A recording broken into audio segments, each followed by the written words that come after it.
Hadirin hadirat yang dimuliakan Allah Ta'ala, untuk malam hari ini kita akan melanjutkan kajian kita, kitab Riyadhus Shalihin. Kita sempat bahas rukun Islam, itu sudah baru sampai bab sholat ya. Untuk zakat sama Ramadan, haji nanti kita akan bahas momentumnya. Kita masuk dulu ke rukun iman ya. Rukun iman sudah kita bahas juga. Yang pertama itu rukun iman kepada Allah, yang kedua kepada malaikat, ketiga kepada Nabi dan Rasul, keempat beriman kepada kitab-kitab, kelima beriman kepada yaumil qiyamah, terakhir beriman kepada takdir baik maupun takdir buruk. Satu hal yang saya mau sampaikan, dan ini memang mesti disampaikan juga oleh para yang lainnya, para da'i. Apa? Kita akan bahas rukun iman yang kelima, yaitu beriman kepada yaumil qiyamah. Kenapa kita bahas yaumil qiyamah? Karena ini penting, Bapak. Sekarang ini kan sudah mulai tanda-tanda akhir zaman. Ada yang namanya fitnah Dajjal ya, ini harus disampaikan. Salah satu tugas para da'i, para asatidz, siapapun itu menyampaikan tentang luar biasanya yang namanya fitnah Dajjal. Makanya kita fokus ke rukun iman yang kelima, beriman kepada yaumil qiyamah. Artinya kiamat itu suatu hal yang pasti, yang menentukan ataupun yang memiliki hak prerogatif adalah Allah Subhanahu wa Ta'ala. Kapan waktunya Allah yang Maha Tahu. Tapi Allah memberikan isyarah ataupun petunjuk tanda-tandanya. Pernah kita bahas salah satu tanda yaumil qiyamah itu adalah menghijaunya padang pasir. Sekarang sudah terjadi belum? Ya. Di Saudi Arabia itu kalau dulu susah nyari sungai kecil, Pak, ada memang selokan biasa, selok.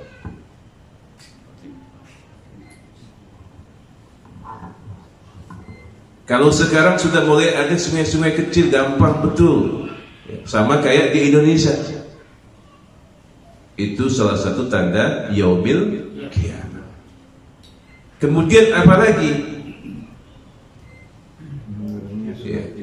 Orang-orang yang tidak ataupun menggunakan alas kaki, telanjang kaki lah bahasa ini, yang dulunya mengembala kambing, ontak pekerjaannya, sekarang berlomba-lomba membangun gedungnya.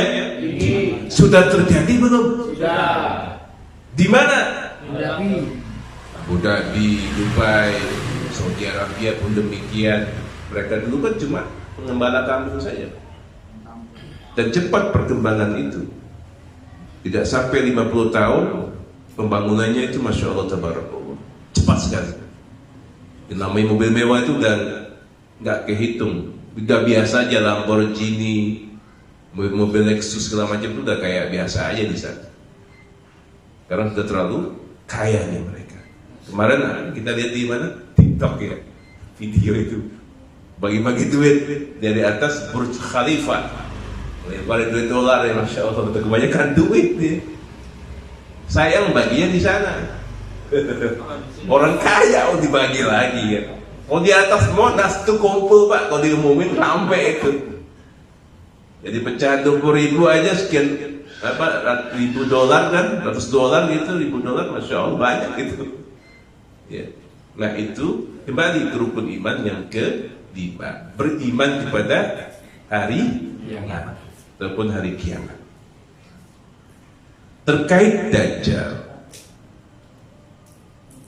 jadi fitnah yang terbesar salah satunya itu datangnya Dajjal. Ini kita harus pahami. Kalau di keterangan hadis memang dijelaskan itu bermata satu. Jadi kalau ada itu waktu Dajjal. Suatu ketika juga sahabat pernah terdampar di sebuah pulau dan melihat keberadaan Dajjal. Terangkeng, terbelenggu. Ada memang isyarat seperti itu hadisnya. Nah, fitnah ini ada yang memahami juga, kita bahas dulu ya. Dengan maraknya teknologi, kecanggihan teknologi, ada yang namanya medsos. Gampang nggak fitnah terjadi? Gampang betul, Pak. Kita sedikit saja bermasalah diviralkan orang, belum tahu masalah seperti apa viral, itu kan fitnah.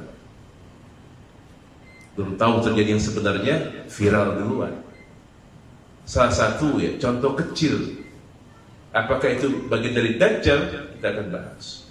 Medsos mudah sekali mengakses di mana saja. Orang-orang di gunung sekalipun, Pak, di dalam gua itu bisa mengakses berita apapun, bisa terjadi, bisa tahu. Sampai waktu terjadi kerusuhan di Jakarta bulan Agustus kemarin, itu bermula dari mana? Medsos. Gampang betul nih, Pak. Itu tuh kayak terkondisikan gitu. Padahal yang keluar itu nggak banyak, provokatornya mencekam sekali. Di sini dibakar, di sana dibakar, cepat betul gerakannya gitu. Di luar dari yang lain-lain setting selama itu saya nggak ngerti deh urusan.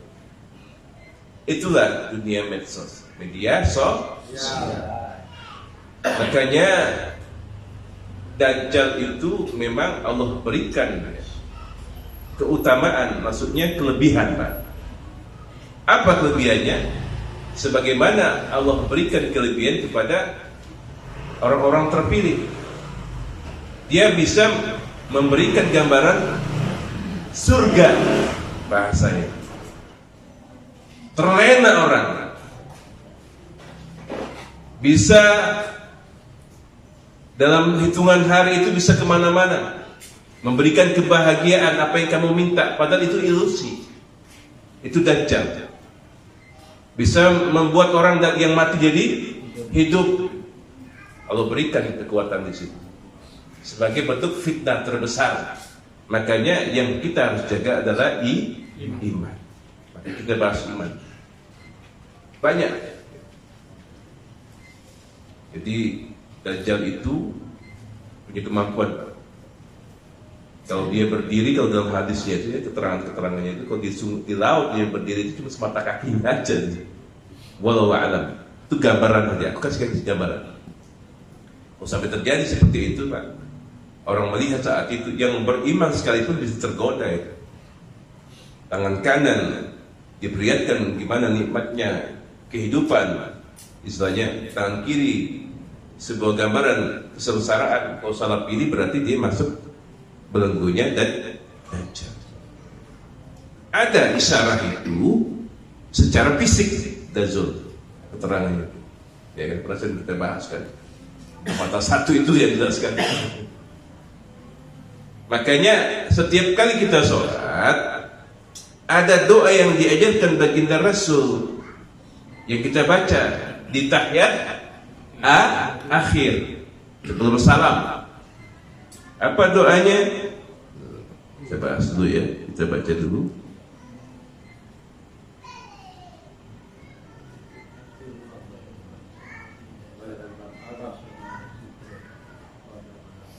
Doanya adalah Allahumma inni a'udzubika min adzabi jahannam wa min adzabil qabri wa min fitnati mahya wal mamati wa min syarri fitnahi masihid dajjal. Ada doanya. Karena suatu hal yang akan terjadi. Makanya Rasul mengajarkan doa ini. Fitnahnya Dajjal itu dahsyat sekali. Kalau iman kita masih tipis-tipis itu gampang betul terpengaruh. Kita minta sesuatu loh, dikasih sama Dajjal. Nanti Dajjal datang, ya walau kapan kita nggak tahu, tapi dia sudah ada. Sudah ada. Hal yang goib termasuknya. Negara mana saja yang nggak bisa dimasukin Dajjal? Ada 2 wilayah. Yang pertama adalah Makkah al-Mukarramah. Itu pun di tanah yang memang sudah radius Al-Haramain namanya. Itu nggak bisa masuk. Yang ada lekar, tanah haram. Kalau kita umroh itu kan ambil kita mikot, niat kita untuk umroh, masuk lagi tanah haram, nggak bisa dia masuk. Malaikat langsung panah itu dari dia sampai nggak bisa dia. Kemudian yang kedua adalah Madinah Al-Munawwarah. 2 inilah yang nggak bisa dimasuki. Dan dia bisa keliling dunia cepat, Pak. Tapi kalau dia datang itu orang yang kuat apapun imannya bisa terkoyak. Tapi itu di akhir-akhir memang sudah berat iman kita.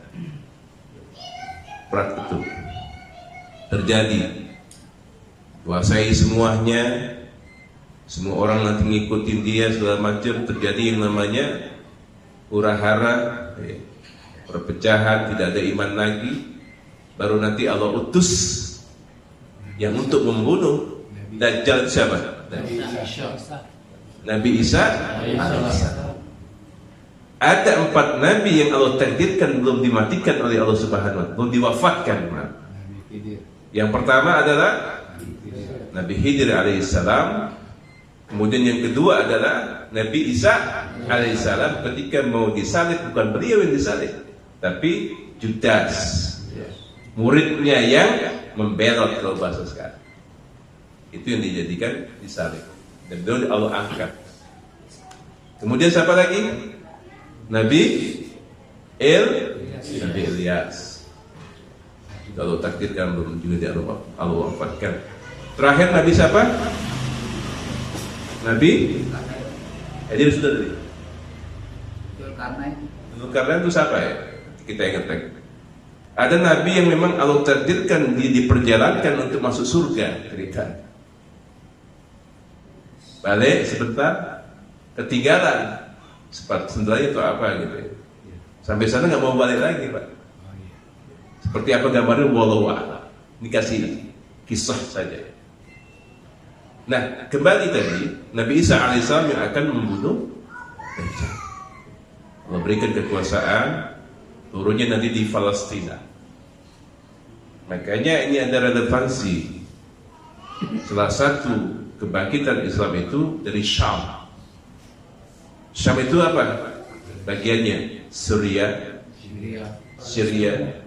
termasuk Jordan, Lebanon, Yaman, Hadramaut, itu termasuk Syam. Oh, sekarang masih sudah terjadi, sudah terjadi yang namanya huru hara. Terus musuh bersama kita siapa? Tapi kita masih vaksin, belum bersatu secara keseluruhan, tapi sudah ada insya Allah. Makanya Suriah sekarang, alhamdulillah, dulu dipimpin oleh negara ataupun Bashar al-Assad, sekarang sudah habis masanya, dipimpin oleh yang namanya Ahmad As-Sarraj, yang masih muda itu Dajjal. Itu masih muda itu 42 tahun, pejuang Masya Allah. Sekarang sering dipanggil ketemu sama Perdana Menteri Saudi Arabia, MBS, ya. Masih muda, beliau itu puluhan tahun juga berjuang untuk, dulunya dikuasai oleh Syiah lama, sekian puluh tahun ya, dari zaman Al-Hafiz itu bapaknya sampai sekarang, akhirnya kembali ke Sunni. Pengajian mulai marak lagi, alhamdulillah. Tahfiz Quran marak lagi, kajian Al-Quran marak lagi, masjid-masjid pun sudah mulai kembali normal. Wallahu a'lam. Nah, Palestina inilah yang akan jadi perebutan sampai sekarang. Israel dengan kekuatannya mencaplok sampai hari ini itu 2 tahun, Pak. Hampir 2 tahun. Sudah berapa belas ribu, berapa puluh ribu orang mati. Genosida, pembunuhan Masa perang sama Hamas itu judulnya doang, intinya ingin merebut Palestina, tanah Gaza itu. Ini yang terjadi, huru hara di Timur Tengah, salah satu tanda akhir. Apalagi yang terjadi hari ini di Sudan, Pak, yang memang secara teknologi susah masuk ke sana. Perebutan dua kekuasaan yang dulunya bersatu karena kepentingan politik, kepentingan ekonomi, akhirnya mereka saling bunuh. Orang-orang di tengah hutan, Pak, di padang pasir dan nggak bisa dapat air, nggak ada obat-obatan, mungkin sudah belasan ribu yang mati itu, kan? Bahkan ratusan ribu. Ada kan banyak itu beritanya sekarang, kan? Ditembak-tembakin. Pokoknya suka-suka aja. Itu terjadi, Pak, di era modern saat ini. Itu terjadi. Dan itu ya Allah. Kalau di posisi kita kayak apa? Orang dikumpulin, ditembakin, dibakar, segala macam. Itu terjadi di era modern. Dan itu terjadi di Sudan. Dan doakan saudara-saudari kita yang sekarang terzalimi, Allah berikan kesabaran. Amin. Allah berikan kekuatan. Amin. Allah berikan keistiqomahan. Amin. Yang meninggal Allah wafatkan syuhada. Itu orang-orang yang syuhada, insyaallah. Sekarang kembali ke rukun iman. Jadi beriman kepada yaumil qiyamah. Di doa tadi kita baca dulu sama-sama, nanti diamalkan masing-masing. Yang namanya fitnah dajjal itu memang ada. Seperti saya, Bismillahirrahmanirrahim. Bismillahirrahmanirrahim. Allahumma inni a'udzu bika min 'adzabi jahannam wa min 'adzabil qabri wa min fitnatil mahya wal mamati wa min syarri fitnatil masihid dajjal. Artinya adalah, ya Allah, aku berlindung kepadamu dari azab neraka. Kemudian yang kedua, dari azab kubur, dari fitnah hidup dan mati, dan yang terakhir dari kejahatan fitnah dajjal. Yang dibaca. Insyaallah tabaraka. Jadi harus selalu dekat ya sama Allah dimanapun berada. Sholat, kalau memang ini sholat di masjid itu diutamakan. Yang laki-laki itu harus, tidak ada alasan. Kalau masih proses ya jangan ditinggalkan ya, akhi. Mau sendiri dulu ya nggak apa-apa, itu proses lah, tapi jangan ditinggalkan. Sholat itu adalah tiang agama. Amal pertama kali yang Allah hisab di yaumil qiyamah adalah as-salat.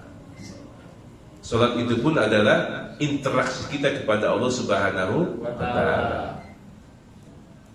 Ya, doa di situ. Sampai di salam ini pun ada doanya, Pak. Dari azab jahannam, fitnah dajjal dan seterusnya. Yaumil qiyamah. Beriman kepada yaumil qiyamah. Itu hal yang gaib yang kita tidak ketahui, tapi ada. Lama prosesnya memang. Nanti ada yang namanya kekhalifahan terakhir. Walau alam tahun berapa kafir? Apa kita masih ada? Wallahu a'lam. Tapi kayak kita udah nggak ada. Karena prosesnya panjang. Huru-hara segala macam, tempur bla bla bla. Nanti ada kejayaan Islam lagi kan. Itulah yang dikatakan Imam Mahdi. Sekian tahun nanti dipimpin oleh Imam Mahdi itu. Semua kembali ke zaman dulu seperti Rasulullah. Tidak ada hutang. Orang kok tidak ada hutang? Orang nyari orang yang susah itu susah, Pak. Saking makmurnya semua, adil imamnya. Jadi nyari orang untuk memberikan zakat ke itu susah, Kak. Sudah kayo rayo galau kata orang Palembang. Sudah berduit. Jadi susah nyari orang susah saat itu. Baru setelah itu terakhir nanti zaman kecemerlangan sekian tahun, atau terpikir lagi balik ke zaman susah lagi, ya, baru terakhir itu tuh. Pokoknya sebelum ataupun kiamat itu terjadi, kalau masih ada orang yang berzikir, belum akan terjadi, Pak. Artinya di akhir zaman itu orang sudah benar-benar kafir. Perzinahan udah nggak malu-malu lagi di mana-mana. Nggak ada lagi yang nyebut Allah, berzikir kepada Allah. Barulah Allah turunkan yang namanya kiamat. Ada yang namanya angin sepoi, ya, angin dingin maksudnya, angin lembut ya kalau dalam hadisnya itu. Semua orang yang punya iman dalam hatinya, walaupun sebesar biji zarrah, semua akan Allah wafatkan dulu. Semua Allah wafatkan dulu. Jadi yang hidup saat itu adalah orang-orang yang tidak kenal Allah. Baru terjadi yang namanya hari apa? Hari Jumat. Besok tuh ya. Wallahu a'lam. Terjadinya hari Jumat. Nah itu tadi tinggal Jumat keberapanya, diukur kita berapa, atau kita udah nggak ada, wallahu a'lam. Karena masa kita kan cuma ada 7 hari. Senin, Selasa, Rabu, Kamis, Jumat, Sabtu dan Ahad. Yang kedua Ahadun, Minggu. Jadi kalau besok Jumat, wah kiamat. Siap-siap. Makanya kan kita berzikir dulu. Kita nggak tahu. Kalau memang Allah berkenan nggak tahu juga, Pak. Ini kan gambaran hadis penjelasan syarahnya seperti itu. Wallahu a'lam. Tapi yang jelas insya Allah, dengan adanya doa ini silakan diamalkan nanti di rumah setelah tahiyatul akhir dibaca doa tadi sebelum salam. Silakan. Karena fitnah Dajjal itu nyata. Sekarang sudah terjadi, huru hara sudah terjadi, perperangan di mana-mana, bunuh orang itu sekarang itu gampang, betul, Pak? Betul. Kalau dulu tuh kayaknya sesuatu yang ini berat kalau urusan apa? Coba dikit bacot. Sekarang tersinggung aja ya Allah, nggak dikasih pinjam charger, bayangin, dibunuh. Ya Allah, itu saudaranya sendiri pada saking apa? Fitnah tadi kan, kayaknya kemarin masih dibunuh juga, kemarin di masjid di Sibolga itu. Kenapa? Ya itu ya sampai begitu tuh di Sibolga masjid. Dalam masjid musafir mahasiswa pula sudah kecapean. Kalaupun sampai dia gimana ya dia omongin baik-baik lah, nggak mesti harus mainan apa fisik kayak gitu dan sampai meninggal kan. Dan itu viral. Gampang betul kayaknya. Orang Aceh. Ya Allah. Orang Aceh, orang Aceh. Kalau viral yang satunya lagi kan sama suaminya dicerai gak lama, diundang sama influencer itu langsung naik daun, bukan naik daun, naik alpat keluar, naik pajir si Fitri ya. Iya itu ramai juga itu kan berita. Itu cara-cara Allah mudah. Nah, itu kan contoh kehidupan seperti itu. Kalau mau angkat derajat orang muda, ya mungkin dengan harus proses seperti itu dulu kan. Baik, kembali ke Yaumil Qiyamah. Jadi Yaumil Qiyamah itu kapan terjadi itu hak prerogatif Allah.